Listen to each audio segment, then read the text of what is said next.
Hi friends, നിങ്ങളൊരു intraday ട്രേഡറാണോ? നിങ്ങളൊരു stock by ചെയ്തതിന് ശേഷം ഇൻട്രാഡേയിൽ അത് കൃത്യമായി സ്റ്റോപ്പ് ലോസ് ഹിറ്റ് ചെയ്ത് തിരിച്ച് ടാർഗറ്റിലേക്ക് പോകുന്നത് നിങ്ങൾ കണ്ടിട്ടുണ്ടോ? ഉറപ്പായിട്ടുമുണ്ട്. I know that. എങ്കിൽ നിങ്ങൾ ഉറപ്പായിട്ടും ഈ വീഡിയോ മുഴുവനായിട്ട് കാണാൻ ശ്രമിക്കുക. അപ്പോൾ അതിന് പിന്നിൽ എന്താണ് നടക്കുന്നത് എന്ന് നമുക്ക് മനസ്സിലാവും. ഓക്കെ, ഹായ് ഓൾ, എല്ലാവർക്കും ട്രേഡ് ടോക്സിൻ്റെ ഒരു പുതിയൊരു എപ്പിസോഡിലേക്ക് വെൽക്കം. അപ്പോൾ നമ്മൾ ഇന്നിവിടെ ഡിസ്കസ് ചെയ്യാൻ പോകുന്നത് സ്റ്റോപ്പ് ലോസ് ഹണ്ടിങ്ങിനെ കുറിച്ചിട്ടാണ്. അപ്പോൾ നമ്മൾ ഓൾറെഡി ഇൻട്രൊഡക്ഷനിൽ പറഞ്ഞു കഴിഞ്ഞു, നമ്മളൊരു സ്റ്റോക്ക് വാങ്ങുന്നു, അത് നേരെ എവിടേക്ക് പോകുന്നു? ഒരു സ്റ്റോപ്പ് ലോസിലേക്ക് പോകുന്നു. നമ്മുടെ സ്റ്റോപ്പ് ലോസ് ഹിറ്റ് ചെയ്യുന്നു, എഗെയിൻ ആ സ്റ്റോക്ക് ടാർഗറ്റിലേക്ക് പോകുന്നു. അപ്പോൾ എന്തുകൊണ്ടാണ് ഇങ്ങനെ സംഭവിക്കുന്നതെന്ന് നമുക്ക് ഈ വീഡിയോയിൽ ഫുള്ളായിട്ട് നോക്കാം. അപ്പോൾ ആദ്യമായിട്ടാണ് നിങ്ങൾ എൻ്റെ ചാനൽ കാണുന്നതെങ്കിൽ നിങ്ങൾ സബ്സ്ക്രൈബ് ചെയ്യുക, അതിന് തൊട്ടപ്പുറത്തുള്ള ബെൽ ബട്ടൺ കൂടി അമർത്താം. അപ്പോൾ നമ്മൾ ഓൾറെഡി ചെയ്തുകൊണ്ടിരിക്കുന്നത് ഫ്യൂച്ചർ ആൻഡ് ഓപ്ഷൻസിൻ്റെ ഒരു വീഡിയോ സീരീസാണ്. പക്ഷേ ഈ ഒരു വീഡിയോ ആ സീരീസിൽ വരുന്നതല്ല. നിങ്ങൾക്ക് ഫ്യൂച്ചർ ആൻഡ് ഓപ്ഷൻസിനെ കുറിച്ച് പഠിക്കണമെങ്കിൽ നമ്മൾ ഓൾറെഡി 6 വീഡിയോസ് കംപ്ലീറ്റ് ചെയ്തിരിക്കുകയാണ്. അതിൻ്റെ മുഴുവൻ ലിങ്കും ആ പ്ലേലിസ്റ്റ് നമ്മളിവിടെ ഐ ബട്ടണിൽ ഇട്ടിട്ടുണ്ട്. ടെക്നിക്കൽ അനാലിസിസ് ആണ് നിങ്ങൾക്ക് പഠിക്കേണ്ടത് എങ്കിൽ നമ്മൾ ഡിസ്ക്രിപ്ഷനിലും എൻഡ് സ്ക്രീനിലും നമ്മൾ ടെക്നിക്കൽ അനാലിസിസിൻ്റെ പ്ലേലിസ്റ്റ് കൃത്യമായിട്ട് ഇടാണ്. അപ്പോൾ നമ്മൾ നമ്മുടെ ടോപ്പിക്കിലേക്ക് കടക്കുമ്പോൾ സ്റ്റോപ്പ് ലോസ് ഹണ്ടിങ്. അപ്പോൾ ആരാണ് ഈ സ്റ്റോപ്പ് ലോസ് ഹണ്ട് ചെയ്യുന്നത്? നമ്മളെപ്പോലുള്ള റീറ്റെയിലേഴ്സ് കഷ്ടപ്പെട്ട് ഒരു ബ്രേക്കൗട്ടൊക്കെ കണ്ടുപിടിച്ചിട്ട് ഒരു എൻട്രി എടുക്കുന്നു. എൻട്രി എടുത്ത് നമ്മൾ 1-2 പോയിന്റ് ഇങ്ങനെ പ്രോഫിറ്റിലേക്ക് പോകുന്നു. സ്റ്റോക്ക് പെട്ടെന്ന് ട്രെൻഡ് റിവേഴ്സൽ വരുന്നു, എഗെയിൻ താഴത്തേക്ക് വരുന്നു, നമ്മുടെ സ്റ്റോപ്പ് ലോസ് ഹിറ്റ് ചെയ്യുന്നു, ആ സ്റ്റോക്ക് എഗെയിൻ നമ്മുടെ ടാർഗറ്റിലേക്ക് പോകുന്നു. അപ്പോൾ സ്റ്റോപ്പ് ലോസും ടാർഗറ്റും എന്താണെന്നൊക്കെ നിങ്ങൾക്ക് എല്ലാവർക്കും അറിയാമെന്ന് ഞാൻ വിശ്വസിക്കുകയാണ്. സ്റ്റോപ്പ് ലോസ് നമ്മുടെ സ്റ്റോപ്പ് ലോസ് ലിമിറ്റ് ചെയ്യാനായിട്ട് നമ്മൾ ഉപയോഗിക്കുന്നതാണ് സ്റ്റോപ്പ് ലോസ്. പക്ഷേ സ്റ്റോപ്പ് ലോസ് മാത്രം എപ്പോഴും അടിച്ചുകൊണ്ടിരുന്നു കഴിഞ്ഞാൽ നമുക്ക് ലിമിറ്റ് ചെയ്യൽ മാത്രമല്ല, നമുക്ക് നല്ല രീതിയിൽ ലോസുകൾ സംഭവിക്കും. അപ്പോൾ ഞാനതൊരു ചാർട്ടിൻ്റെ മാതൃകയിൽ ഒരു ബോർഡ് വെച്ചിട്ടോ അല്ലെങ്കിൽ സ്ക്രീൻ ഷെയർ ചെയ്തിട്ടോ ഞാനതൊരു എക്സ്പ്ലെയിൻ ചെയ്യാനായിട്ട് നോക്കാം. അപ്പോൾ എപ്പോഴും ഈ സ്റ്റോപ്പ് ലോസ് ഹണ്ടിനെ കുറിച്ച് പറയുമ്പോൾ നമ്മൾ മനസ്സിലാക്കേണ്ടത് മാർക്കറ്റിലെ ബിഗ് പ്ലെയേഴ്സിനെ കുറിച്ചിട്ടാണ്. അപ്പോൾ മാർക്കറ്റിലെ ബിഗ് പ്ലെയേഴ്സ് എന്ന് പറയുന്നത് ഫോറിൻ ഇൻസ്റ്റിറ്റ്യൂഷണൽ ഇൻവെസ്റ്റേഴ്സും ഡൊമസ്റ്റിക് ഇൻസ്റ്റിറ്റ്യൂഷണൽ ഇൻവെസ്റ്റേഴ്സുമാണ്. അപ്പോൾ ഇവരൊക്കെയാണ് മാർക്കറ്റിലെ വലിയ പ്ലെയേഴ്സ്. അപ്പോൾ ഇവരെ സംബന്ധിച്ചിടത്തോളം 2-3 പ്രത്യേകതകളുണ്ട്. ഇവർ നമ്മൾ വിട്ട് 1 ലോട്ടോ 2 ലോട്ടോ ഒന്നുമല്ല ട്രേഡ് ചെയ്യാം. ഫോർ എക്സാമ്പിൾ, എനിക്ക് HDFC ബാങ്കിൻ്റെ ഒരു ഫ്യൂച്ചർ ബൈ ചെയ്യണം. എനിക്ക് എത്ര എണ്ണം ബൈ ചെയ്യാൻ പറ്റും? എനിക്ക് 1 എണ്ണം ഞാൻ കൊടുത്താൽ എനിക്ക് കിട്ടും, 2 എണ്ണം കൊടുത്താലും എനിക്ക് കിട്ടും. ഞാനൊരു 10 എണ്ണം കൊടുത്താലോ? 10 എണ്ണവും നമ്മുടെ മാർക്കറ്റിൽ വളരെ ഈസി ആയിട്ട് എനിക്ക് ബൈ ചെയ്യാം. ഫ്യൂച്ചറിൻ്റെ കാര്യമാണ് ഞാൻ പറയുന്നത്. സ്റ്റോക്കാണെങ്കിൽ നിങ്ങളൊരു 1000 വെച്ച് കാൽക്കുലേറ്റ് ചെയ്തോളൂ. അപ്പോൾ ഒരു 1000 സ്റ്റോക്ക് എനിക്ക് വാങ്ങാൻ കിട്ടും. ഒരു 10,000 സ്റ്റോക്ക് ആയാലോ 10,000 സ്റ്റോക്കും എനിക്ക് വാങ്ങാൻ കിട്ടും. അത് 1,00,000 സ്റ്റോക്ക് ആയിക്കഴിഞ്ഞാൽ നമുക്കത് എത്ര സമയം എടുത്തിട്ടോ വാങ്ങാൻ പറ്റും, അല്ലെങ്കിൽ എത്ര ഓർഡർ എടുത്തിട്ടോ അല്ലെങ്കിൽ എത്ര പ്രൈസ് റേഞ്ച് ചേഞ്ച് ചെയ്തിട്ടോ നമുക്ക് വാങ്ങാൻ പറ്റും. എന്നാലും നമുക്ക് 1,00,000 സ്റ്റോക്ക് വാങ്ങാൻ പറ്റുമെന്ന് നമ്മൾ വിചാരിക്കുക. എഗെയിൻ അതൊരു 10,00,000 സ്റ്റോക്ക് ആണെങ്കിലോ, അല്ലെങ്കിൽ ഒരു 100 ലോട്ട് ഫ്യൂച്ചർ ആണെങ്കിലോ, അല്ലെങ്കിൽ ഒരു 1000 ലോട്ട് ഫ്യൂച്ചർ ഒറ്റയടിക്ക് വാങ്ങണമെങ്കിൽ അത് എങ്ങനെ സാധിക്കും? അതിന് മാത്രം സെല്ലേഴ്സ് എപ്പോഴും മാർക്കറ്റിൽ ഉണ്ടാകുമോ? അപ്പോൾ ഈ ഒരു ചോദ്യവും നമ്മുടെ ഉത്തരവും രണ്ടും സെയിം ആണ്. അതായത് ഫോറിൻ ഇൻസ്റ്റിറ്റ്യൂഷണൽ ഇൻവെസ്റ്റേഴ്സിൻ്റെ പ്രത്യേകത, അല്ലെങ്കിൽ ഒരു വലിയ പ്ലെയറിൻ്റെ പ്രത്യേകത, അവർക്കൊക്കെ ട്രേഡ് ചെയ്യാനായിട്ട് കൃത്യമായ എമൗണ്ടുകൾ അസൈൻ ചെയ്തിട്ടുണ്ട്. അപ്പോൾ അവിടുത്തെ ഒരു ടെക്നിക്കൽ അനലിസ്റ്റാണ് നമുക്ക് ഒരു അവരുടെ കോൾസ് ജനറേറ്റ് ചെയ്യുന്നത് അവരുടെ ഏറ്റവും എക്സ്പേർട്ടായിട്ടുള്ള ടെക്നിക്കൽ അനലിസ്റ്റാണ്. അപ്പോൾ അവർക്ക് കൊടുത്തിരിക്കുന്ന ഏറ്റവും ആദ്യത്തെ ഇൻസ്ട്രക്ഷൻ, അവരുടെ കയ്യിലൊരു 10 കോടി രൂപയാണ് അവർക്ക് ട്രേഡ് ചെയ്യാനായിട്ട് കൊടുക്കുന്നതെങ്കിൽ ഒരു ട്രേഡിൽ ഈ എമൗണ്ട് മുഴുവനായിട്ട് ഒരു എൻട്രി പോയിന്റിൽ, ഒരു റീജിയൻ ഓഫ് എൻട്രി പോയിന്റിൽ അവർ കൃത്യമായി ഉപയോഗിക്കുകയും ടാർഗറ്റിൽ കൃത്യമായിട്ട് എക്സിറ്റ് ആവുകയും ചെയ്യണം. നിങ്ങൾക്ക് ഉപയോഗിക്കാനുള്ള മുഴുവൻ പൈസ നിങ്ങൾക്ക് ഉപയോഗിക്കാൻ സാധിച്ചില്ലെങ്കിൽ നിങ്ങൾ ആ ട്രേഡ് എടുക്കാൻ പാടില്ല. ഇത് നമ്മുടെ ഉപയോഗിച്ചിട്ടല്ല ഞാൻ പറയുന്നത്. ഒരു ഇൻസ്റ്റിറ്റ്യൂഷണൽ ഇൻവെസ്റ്റർ അവർക്ക് ടെക്നിക്കൽ അനലിസ്റ്റിന് കൊടുക്കുന്ന ഫസ്റ്റ് ഇൻസ്ട്രക്ഷനിൽ ഒന്നാണ് മുഴുവൻ പൈസയും ഒരു ട്രേഡിൽ ഉപയോഗിക്കാൻ പറ്റണം. നിങ്ങൾ ടാർഗറ്റ് ക്യാപിറ്റലായിട്ട് മാറ്റി വെച്ചിരിക്കുന്ന എമൗണ്ട് അല്ല, അവർ ട്രേഡിങ്ങിനായിട്ട് ഉപയോഗിക്കുന്ന ഒരു എമൗണ്ട് ഉണ്ട്. അപ്പോൾ അതായത് ഇവർ പല സ്ഥലത്തു നിന്നായിരിക്കും ഫണ്ട് കളക്ട് ചെയ്തിട്ട് ട്രേഡ് ചെയ്യുന്നത്. അപ്പോൾ എല്ലാ ആൾക്കാർക്കും ഒരുമിച്ച് അതിൻ്റെ റിട്ടേൺ കൊടുക്കേണ്ടത് ഉള്ളത് കൊണ്ട് അവരെന്ത് ചെയ്തുകൊള്ളണം? മുഴുവൻ എൻട്രി കൃത്യമായിട്ട് എടുക്കുകയും കൃത്യമായിട്ട് എക്സിറ്റ് ആവുകയും ചെയ്യണം. അല്ലാത്ത ഒരു എൻട്രിയിലും അവർ എൻട്രി ചെയ്യാനായിട്ട് പാടില്ല. അപ്പോൾ അതൊരു ബേസിക് തിയറിയാണ് ആർക്കടെ ഇൻസ്റ്റിറ്റ്യൂഷണൽ ഇൻവെസ്റ്ററിലെ ടെക്നിക്കൽ അനാലിസിസ്. നമ്മൾ മനസ്സിലാക്കുക, നമ്മളെക്കാളും വളരെ എക്സ്പേർട്ടായിട്ടുള്ള ആൾക്കാരായിരിക്കും അവർക്കിടെ ടെക്നിക്കൽ അനലിസ്റ്റ്. നമുക്കൊരു ചാർട്ട് പാറ്റേൺ, ഒരു ട്രയാങ്കിൾ പാറ്റേൺ കിട്ടിക്കഴിഞ്ഞാൽ നമുക്ക് മനസ്സിലാകുവാണ് എന്ത്, ഈ പാറ്റേൺ ബ്രേക്ക് ഔട്ട് ആയാൽ സ്റ്റോക്ക് മൂവ് ചെയ്യും. അപ്പോൾ അതുകൊണ്ട് ആ ഒരു ലെവലിൽ ഒത്തിരി റീറ്റെയിൽ ഇൻവെസ്റ്റേഴ്സ് അല്ലെങ്കിൽ റീറ്റെയിൽ ട്രേഡേഴ്സ്, ഇൻട്രാഡേ ട്രേഡേഴ്സ് അവിടെ ട്രേഡ് ചെയ്യാനായിട്ട് വരും. അപ്പോൾ അവർ ബൾക്കായിട്ടൊരു 1000 ലോട്ടോ 10,000 ലോട്ടോ ബൈ ചെയ്യാനായിട്ട് ശ്രമിച്ചാൽ അവർക്കത് കിട്ടില്ല. അപ്പോൾ അവരെന്ത് ചെയ്യും? അപ്പോൾ അവർക്ക് ചെയ്യാനായിട്ട് കുറച്ച് കാര്യങ്ങളുണ്ട്. അപ്പോൾ ഞാനൊരു ബോർഡിൻ്റെ സഹായത്തോടെ നിങ്ങൾക്കത് എക്സ്പ്ലെയിൻ ചെയ്ത് തരാം. അപ്പോൾ നിങ്ങൾക്കത് ക്ലിയർ ആയിട്ട് മനസ്സിലാവും. അപ്പോൾ ഇനി മുതൽ നമ്മുടെ സ്റ്റോപ്പ് ലോസ് ഹിറ്റാവാതെ നമുക്ക് നമ്മുടെ സ്റ്റോപ്പ് ലോസിനെ സേവ് ചെയ്യാനും നമ്മുടെ പൈസ സേവ് ചെയ്യാനും സാധിക്കും. Okay, hi. അപ്പോൾ നമ്മൾ പറഞ്ഞുകൊണ്ടിരിക്കുന്നത് ബോർഡിനേക്കാളും കുറച്ചുകൂടി നല്ലത് സ്ക്രീനാണ് എന്ന് തോന്നിയതുകൊണ്ടാണ് ഞാൻ സ്ക്രീനിലേക്ക് വന്നത്. അപ്പോൾ ഇത്തരത്തിലുള്ളൊരു പാറ്റേൺ ആണ് സ്റ്റോക്കിൽ ക്രിയേറ്റ് ആവുന്നത് എങ്കിൽ നമ്മുടെ ബൈ എവിടെയായിരിക്കും? നമ്മുടെ ബൈ ഈ ഭാഗത്തായിരിക്കും. ബൈ നമ്മുടെ ഇവിടെയായിരിക്കും. ഓക്കെ, ഈ ഒരു പോയിന്റിലായിരിക്കും നമ്മുടെ ബൈ ഉണ്ടാവുക. നമ്മുടെ സ്റ്റോപ്പ് ലോസ് എവിടെയായിരിക്കും? നമ്മുടെ സ്റ്റോപ്പ് ലോസ് വരുന്നത് ഈ ഒരു ഭാഗത്താണ്. ഓക്കെ, അപ്പോൾ നമുക്കെല്ലാവർക്കും മനസ്സിലായി ഒരു ട്രയാങ്കിൾ പാറ്റേൺ ആണ്, ഒരു ബ്രേക്ക് ഔട്ട് ഉണ്ടാവാൻ പോവാണ്. അപ്പോൾ നമ്മുടെ ബൈ ഇവിടെയാണ്, നമ്മൾ സെറ്റ് ചെയ്യാൻ പോകുന്ന സ്റ്റോപ്പ് ലോസ് ഇവിടെയാണ്. അപ്പോൾ നമ്മുടെ സ്റ്റോക്ക് എന്ത് ചെയ്യുന്നു? നമ്മുടെ സ്റ്റോക്ക് നമുക്കൊരു ചെറിയ ബ്രേക്ക് ഔട്ട് തരും.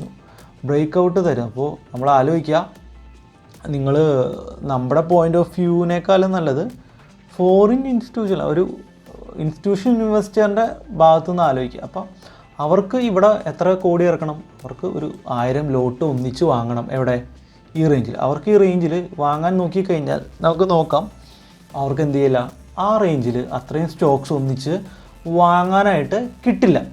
അപ്പോൾ നോർമൽ അവർ അതിനെ വിടും. അവരെന്ത് ചെയ്യും? ഓക്കെ, ആ സ്റ്റോക്ക് മൂവ് ആവട്ടെ എന്ന് ഓർത്തിട്ട് ചിലപ്പോൾ കുറച്ച് ബൈ ചെയ്യും, ചിലപ്പോൾ കുറച്ച് കയ്യിൽ വയ്ക്കും, അല്ലെങ്കിൽ കുറച്ച് ഒരു ലെവലിൽ അവർ കുറച്ച് ബൈ ചെയ്യും. അവർക്ക് എന്ത് ചെയ്യുക? അവർക്ക് ഈ ഒരു റീജിയനിൽ അത്രയും പൈസ ഇട്ടാൽ മതി എന്നായിരിക്കും അവരുടെ ടാർഗറ്റ്, ഈ ഒരു റീജിയനിൽ. ഓക്കെ, അതിന് അവർക്ക് കുറേ പെർസെൻറ്റേജും അവർക്കുടേതായ കണ്ടീഷൻസൊക്കെ ഉണ്ട്. അപ്പോൾ നമ്മളെല്ലാവരും എന്ത് ചെയ്യും? നമ്മളെപ്പോലുള്ള റീറ്റെയിൽ ഇൻവെസ്റ്റേഴ്സ് എല്ലാം ഈ ഒരു പോയിന്റിൽ എൻ്റർ ചെയ്തിട്ട് നമ്മളെല്ലാവരും എൻ്റർ ചെയ്യുന്നതുകൊണ്ട് തന്നെ ഒരു അപ്വേർഡ് മൂവ്മെൻറ്റ് മാർക്കറ്റിൽ ഉണ്ടാവും, ഉറപ്പായിട്ടും ഉണ്ടാവും. കാരണം കുറേ റീറ്റെയിലേഴ്സ് എവിടെ വരുന്നു? ഇവിടെ ഒരു അപ്വേർഡ് മൂവ്മെൻറ്റ് ജനറേറ്റ് ചെയ്യുന്നു. പക്ഷേ നമ്മുടെ ടാർഗറ്റ് എത്രയാണ്? ടാർഗറ്റ് ഇത്രയാണ്, ഇത്ര വലിയൊരു ടാർഗറ്റാണ് നമുക്ക്. അപ്പോൾ ടാർഗറ്റ് എന്നൊക്കെ പറഞ്ഞു കഴിഞ്ഞാൽ ഏകദേശം ഈ ലെവലിൽ വരും അല്ലേ, ഈ ലെവലിൽ വരും. പക്ഷേ ഈ ലെവലിലേക്ക് മാർക്കറ്റ് ഇപ്പോൾ പോയില്ല. എന്നിട്ടും ഇവിടെ എത്തിക്കഴിയുമ്പോൾ നമ്മുടെ ഇൻസ്റ്റിറ്റ്യൂഷണൽ ഇൻവെസ്റ്റേഴ്സ് മാർക്കറ്റിനെ അങ്ങോട്ട് റിവേഴ്സ് ചെയ്യിപ്പിക്കും. അവർക്കുടെ കയ്യിലുള്ള പൈസ വെച്ചിട്ട് അവരെന്ത് ചെയ്യും? സെൽ ഓർഡറൊക്കെ കൂടുതൽ പെട്ടെന്ന് ആവശ്യമില്ലാത്ത കുറേ സെൽ ഓർഡേഴ്സൊക്കെ ജനറേറ്റ് ചെയ്ത് അവർ ബൈയും സെല്ലും മാർക്കറ്റിൽ കൃത്യമായിട്ട് കളിച്ച് അവർ ഈ സ്റ്റോക്കിനെ കൃത്യമായിട്ട് എന്ത് ചെയ്യും? ഒന്ന് റിവേഴ്സ് ചെയ്യിപ്പിക്കും. എന്തിനാണ് റിവേഴ്സ് ചെയ്യിപ്പിക്കുന്നത്? നമ്മുടെ എല്ലാവർക്കിടെയും സ്റ്റോപ്പ് ലോസ് എവിടെ കിടക്കുന്നുണ്ട്? ഈ ഭാഗത്ത് കിടക്കുന്നുണ്ടോ? പലരും പല ഭാഗത്ത് ഇടാം. ഒരു ചിലർ ഇവിടെ ഇടാണെങ്കിൽ കുറച്ച് താഴ്ത്തിടും, അങ്ങനെ പല റീജിയനിലിടും. ഒരുവിധം ട്രേഡ് ചെയ്ത് ചാർട്ട് പാറ്റേൺ ബ്രേക്ക് ഔട്ട് എടുക്കുന്ന എല്ലാവർക്കും സ്റ്റോപ്പ് ലോസ് ഇടാൻ അറിയായിരിക്കും. അപ്പോൾ ഒരു ഫ്രഷറിന് ഈ വീഡിയോ കണ്ടു കഴിഞ്ഞാൽ അത് പെട്ടെന്ന് കത്തില്ല. അപ്പോൾ ചാർട്ട് പാറ്റേൺ ബ്രേക്ക് ഔട്ട് എന്താണെന്നൊക്കെ നിങ്ങൾ മനസ്സിലാക്കുക. എൻ്റെ ഒരു ടെക്നിക്കൽ അനാലിസിസിൻ്റെ കോഴ്സിൽ ഞാനത് പറയുന്നുണ്ട്. ഞാനിപ്പോൾ ഐ ബട്ടണിൽ ഇടാം. അപ്പോൾ നിങ്ങളതൊന്ന് പോയി കണ്ടിട്ട് ഈ വീഡിയോ ബാക്കി കാണാം. അപ്പോൾ നിങ്ങൾ മനസ്സിലാക്കുക. അപ്പോൾ ഈ ഭാഗത്താണ് സ്റ്റോപ്പ് ലോസ്. ഇവിടെ കുറേ സ്റ്റോപ്പ് ലോസ് കിടക്കുന്നുണ്ട്. അപ്പോൾ ഈ റേറ്റ് എല്ലാം ഇവിടെ വരും. ഇവിടെ വന്ന് ഈ സ്റ്റോപ്പ് ലോസുകളെല്ലാം ഹിറ്റ് ചെയ്യിപ്പിക്കും. ആര്? വലിയ പ്ലെയർ ഈ സ്റ്റോപ്പ് ലോസുകൾ എല്ലാം ഹിറ്റ് ചെയ്യിപ്പിക്കും. അപ്പോൾ ഇവർക്ക് എന്ത് ചെയ്യും? ഇത്രയും ബൈ കിട്ടി, നമ്മുടെ എല്ലാവർക്കിടെയും സ്റ്റോപ്പ് ലോസ് കിട്ടി, എന്നാൽ അവർക്കിടെ മൊത്തം ബൈ ആവും, എന്നാലും അവർക്ക് ബൈ കിട്ടില്ല. മാർക്കറ്റിൽ 2-3 ടൈപ്പ് ഓഫ് പ്ലേയേഴ്സ് ഉണ്ട്. ആരൊക്കെയാണുള്ളത്? നമ്മളെപ്പോലെയുള്ള ബ്രേക്ക് ഔട്ട് പ്ലേയേഴ്സ് ഇത് ബ്രേക്ക് ഔട്ടിൽ കളിക്കുന്ന പ്ലേയേഴ്സ്. ചിലർ സ്കാൽപ്പ് ചെയ്യുന്ന ആൾക്കാരുണ്ട്. ഓരോ മൂവ്മെൻറ്റിൽ ചെറിയ ബ്രേക്ക് ഔട്ടുകളൊക്കെ എടുക്കും. അപ്പോൾ സ്കാൽപ്പ് ചെയ്യുന്നവർ എന്ത് ചെയ്യും? സ്കാൽപ്പ് ചെയ്യുന്നവർ ഓടി വന്ന് ഇവിടെ വന്നിട്ട് സെല്ല് ചെയ്യും. കാരണം എന്തുകൊണ്ടാണ്? ഒരു അപ്പ് സൈഡ് പോകാതെ ഡൗൺ സൈഡ് പോകുന്നുള്ളൊരു ലെവലായതുകൊണ്ട് സ്കാൽപ്പ് ചെയ്യുന്ന ആൾക്കാർ ഇവിടെ ഒന്ന് സെല്ല് ചെയ്യും. അതുകൊണ്ടാണ് ഇത് ഒത്തിരി ഡൗൺ സൈഡിലോട്ട് പോവുക. അത് FISനെ ഹെൽപ്പ് ചെയ്യും. നമുക്ക് പണി തന്നെങ്കിലും FISനെ ഹെൽപ്പ് ചെയ്യും. ഈ സ്കാൽപ്പ് ചെയ്യുന്നവർ സ്റ്റോപ്പ് ലോസ് എവിടെയായിരിക്കും വെച്ചേക്കണേ? അവരിവിടെ സ്റ്റോപ്പ് ലോസ് വയ്ക്കും. ഓക്കെ, നിങ്ങൾ മനസ്സിലാക്കുക, സ്കാൽപ്പ് ചെയ്ത ആൾക്കാർ ഈ ലെവലിൽ സ്റ്റോപ്പ് ലോസ് വയ്ക്കും. ഫോർ ഇൻസ്റ്റിറ്റ്യൂഷനിൽ ഈ സ്റ്റോപ്പ് ലോസ് എല്ലാം ഏകദേശം ഹിറ്റ് ആയി കഴിഞ്ഞിട്ട് മാർക്കറ്റിനെ ബൈ ഓർഡർ ഇട്ട് ഈ സ്റ്റോപ്പ് ലോസ് കൂടി അവരെടുക്കും. ഓക്കെ, സ്കാൽപ്പ് ചെയ്തവർക്കുടെ സ്റ്റോപ്പ് ലോസ് കൂടി അവരെടുക്കും. ഇൻ കേസ് ഇനി ഇവിടെ ഇതിൻ്റെ ഇടയിൽ ഇനി വേറൊരു ടൈപ്പ് ഓഫ് പ്ലേയേഴ്സ് ഉണ്ട്, സിങ് ട്രേഡേഴ്സ്. ഇതിൻ്റെ അകത്ത് എവിടെയെങ്കിലൊക്കെ വന്നിട്ട് ഈ ഒരു സിങ്ങൊക്കെ എടുക്കാനായിട്ട് നോക്കും. അപ്പോൾ അവരുടെ വോളിയം ഇവിടെ കൂടുതലുണ്ടെങ്കിൽ ഈ ഒരു ഭാഗത്തായിരിക്കും ഏകദേശം സിങ് ട്രേഡേഴ്സ് ഈ ഒരു സിങ് കിട്ടുമെന്ന് വിചാരിച്ചിട്ട് ഇതിനി അങ്ങോട്ട് സിങ് ഉണ്ടാവുമല്ലോ. അപ്പോൾ ഈ ഒരു സിങ് കിട്ടാൻ വേണ്ടി അവരോട് ബൈ എടുക്കാനായിട്ട് സാധ്യതയുണ്ട് സിങ് ട്രേഡേഴ്സ്. അപ്പോൾ അങ്ങനെ വരുമ്പോൾ അവരും എഗെയിൻ ഇവിടെ ഒരു ബൈ എടുത്തിട്ട് അവിടെ എന്ത് ചെയ്യും? ഇവിടെ കുറച്ച് സ്റ്റോപ്പ് ലോസ് വീണ്ടും ഇട്ട് വയ്ക്കും. അങ്ങനെ ഇട്ട് വയ്ക്കുന്നുണ്ടെങ്കിൽ എഗെയിൻ ഫോറിൻ ഇൻസ്റ്റിറ്റ്യൂഷൻ ഇൻവെസ്റ്റേഴ്സ് ഈ സ്റ്റോപ്പ് ലോസ് കൂടി എടുത്തിട്ട് മുകളിലോട്ട് പോകും. നിങ്ങൾ മനസ്സിലാക്കുക, അവരെന്ത് ചെയ്തു? ഒരു 2-3 വട്ടം അവർക്കൊരു ടാർഗറ്റ് ഉണ്ട് മനസ്സിൽ. അവർക്കറിയാം നമ്മളെക്കാളും നന്നായിട്ട് മാർക്കറ്റിനെ സ്റ്റഡി ചെയ്യാനുള്ള ആൾക്കാരാണ് അവർ. ആ ഒരു റീജിയനിൽ 4-5 വട്ടം കിടന്നൊന്ന് കളിച്ച് എല്ലാ നമ്മളെപ്പോലെയുള്ള റീറ്റെയിലേഴ്സിൻ്റെ സ്റ്റോപ്പ് ലോസ് ഫുൾ ഹിറ്റ് ചെയ്യിപ്പിച്ച് അവർക്ക് വാങ്ങാൻ പറ്റുന്ന ആ ഒരു എമൗണ്ട് ഉണ്ടല്ലോ, ഒരു 10,000 ഫ്യൂച്ചർ ലോട്ട് അല്ലെങ്കിൽ 1,00,000 സ്റ്റോക്കൊക്കെ ഒന്നിച്ച് ബൈ ചെയ്ത് അവരുടെ ഫുൾ ക്വാണ്ടിറ്റിയെ ബൈ ചെയ്തതിന് ശേഷം അവരെന്ത് ചെയ്യും? ഈ ഒരു ട്രയാങ്കിളിന് കൃത്യമായിട്ടൊരു ബ്രേക്ക് ഔട്ട് കൊടുത്ത് നമ്മുടെ ഈ ടാർഗറ്റിലേക്ക് ഹിറ്റ് ചെയ്യുന്നു. അവർ അവിടേക്ക് എത്തിക്കഴിയുമ്പോഴേക്കും പിന്നെയും കുറേ റീറ്റെയിലേഴ്സ് മാർക്കറ്റിലേക്ക് വന്ന് അവരുടെ കയ്യിലിരിക്കുന്ന സാധനത്തിനെ പ്രോഫിറ്റ് ബുക്ക് ചെയ്തിറങ്ങും. അപ്പോൾ ഇതാണ് മാർക്കറ്റിൽ നടക്കുന്നത്. അപ്പോൾ ഫോറിൻ ഇൻസ്റ്റിറ്റ്യൂഷൻ ഇൻവെസ്റ്റേഴ്സ് ബൈ ചെയ്യുന്ന ഒരു ലെവലിലായിരിക്കും നമ്മൾ പോയി പെടുന്ന നമ്മുടെ എല്ലാവരുടെയും സ്റ്റോപ്പ് ലോസ് ഹിറ്റോ. ഞാനിതൊരു റിയൽ ലൈഫ് കഴിഞ്ഞ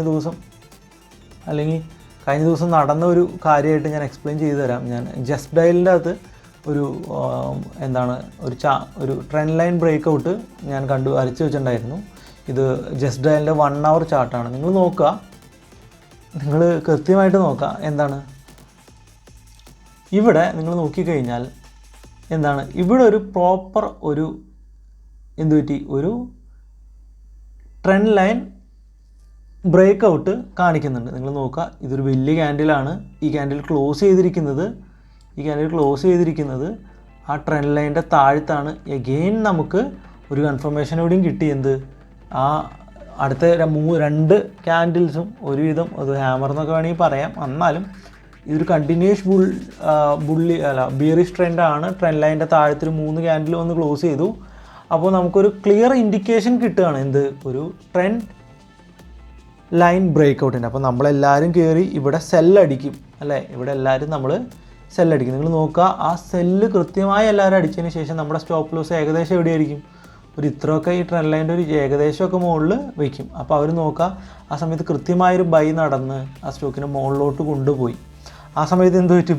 ആ സമയത്ത് കുറച്ച് സ്കാൽപ്പ് ചെയ്യുന്ന ആൾക്കാർ ഉണ്ടാവും. അപ്പോൾ എഗെയിൻ ഒരു ബൈ താഴത്തേക്ക് മൂവ് ചെയ്യിപ്പിച്ച് ആ ട്രെൻഡ് ലൈൻ്റെ താഴത്തുള്ള നിങ്ങൾ ഇവിടെ കൃത്യമായിട്ട് നോക്കുക, ആ ട്രെൻഡ് ലൈൻ്റെ താഴത്തുള്ളൊരു സ്റ്റോപ്പ് ലോസും അടുപ്പിച്ച് എഗെയിൻ സിങ് ട്രേഡേഴ്സിനും പണി കൊടുത്ത് വീണ്ടും ഒരു ക്യാൻഡിലൂടെ ജനറേറ്റ് ചെയ്യിപ്പിച്ച് ആ ഒരു ബ്രേക്ക് ഔട്ടിന് ശേഷം ഒരു സൈഡ് വൈസ് മൂവ്മെൻറ്റ് ഉണ്ടാക്കി. നിങ്ങൾ നോക്കുക, ഒരു 1 hour ചാർട്ടാണ്. 1, 2, 3, 4, 5, 6, 7 മണിക്കൂറുള്ള ഒരു ദിവസം തന്നെ അവരെടുത്തു.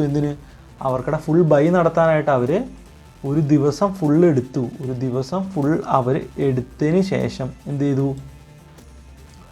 അടുത്ത ദിവസം മാർക്കറ്റ് ക്ലോസ് അവർക്ക് എല്ലാം കിട്ടിക്കഴിഞ്ഞപ്പോൾ, അവർക്ക് ഫ്യൂച്ചറെല്ലാം കൃത്യമായിട്ട് സെല്ല് ചെയ്യാൻ പറ്റിക്കഴിഞ്ഞപ്പോൾ മാർക്കറ്റിന് എന്ത് പറ്റി? മാർക്കറ്റിന് വലിയൊരു ഡൗൺഫാൾ വന്നു. എവിടം വരെ?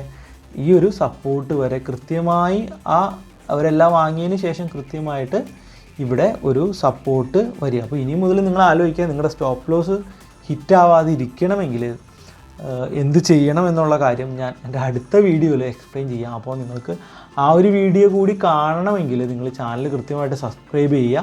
അപ്പോൾ നിങ്ങൾക്ക് ആർക്കെങ്കിലും ട്രേഡിംഗ് അക്കൗണ്ട് വേണമെങ്കിൽ ഏഞ്ചൽ ബ്രോക്കിംഗ് അല്ലെങ്കിൽ ആലീസ് ബ്ലൂവിൽ ഞാൻ ട്രേഡിംഗ് അക്കൗണ്ട്സ് പ്രൊവൈഡ് ചെയ്യുന്നുണ്ട്. അപ്പോൾ ഈ പ്രശ്നത്തിൽ നിന്ന് എങ്ങനെ രക്ഷപ്പെടാമെന്നുള്ള കാര്യം ഞാൻ എൻ്റെ അടുത്ത വീഡിയോയിൽ എക്സ്പ്ലെയിൻ ചെയ്യുന്നതാണ്. അപ്പോൾ എല്ലാവരും എൻ്റെ ചാനൽ സബ്സ്ക്രൈബ് ചെയ്യുക. അടുത്ത വീഡിയോയ്ക്ക് വേണ്ടി വെയിറ്റ് ചെയ്യുക. Okay, thank you bros.